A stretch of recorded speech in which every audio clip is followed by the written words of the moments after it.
So we'll look on some properties, and we still have a few more to going over. And right here, mostly what I want to look at these options for the vector-based one, modifications.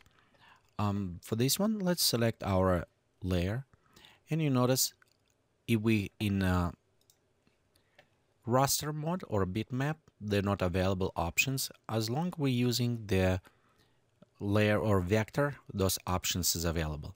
Again, the vector is the pro version option. So if you don't have it, you're probably using a different versions. But again, I'm highly recommend to use it pro version just because of the power of the vector type brushes. Let's look first. And right here you see we have it buttons where we can click first. It's just paint tool. So by clicking on paint tool, we're going back to normal paint mode, and we can paint as we did before. One thing to notice when I start painting, you notice the previous is erased. So every time when I try create on the same layer, okay, like right here example, notice it will erase my previous image. So be careful if you want to create over. You probably want to create a new vector layer and apply this way. So in that case, you will preserve your one layer under.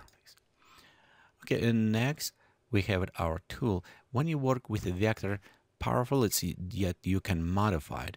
And we have two select tools. One, it's allowed you to select a single point and modify it.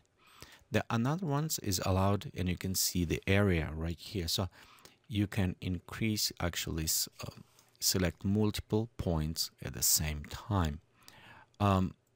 One thing about this selection, as we mentioned, you notice right here some of them oranges and gray. And orange color, it's mean it's locked. So if I try to move this, for example, notice these two, because they're locked, they don't move, they don't transform with other ones. So if I unlock them and start moving, notice they're moving as well.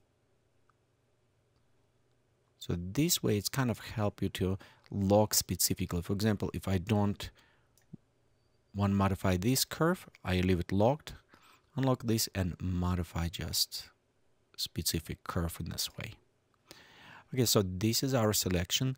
We also have options to add and remove any specific point, and you can see I can just click to create new or click on existence and it switch from plus to minus. So right here, and we'll just add as a plus additional point. So you can modify points, add and remove them as you need it. You can have it also global transformation. So right here we just normal scale, rotate,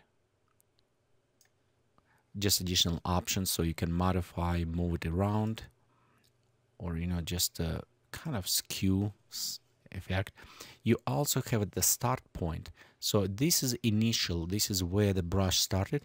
If I enable right here, it appears. So this is point where is my brush started. This has allowed me to take this point and modify it only the start point, initial start point. So I can create expand or create some any additional effect to this. So overall, again, this is the over generic tool for all of this scale. And just to remember, the last one is just for the start point, for initial point when you're starting. This is overall a look on the properties in the tool, except one small things right here. This is another global, which is applied to any of this brush, eraser, or other options. It is a zoom in and out. We also can zoom by using slider or by clicking and tapping in. We also can undo, redo. So this is just generic tools that will be under, and this is a global to apply to all properties.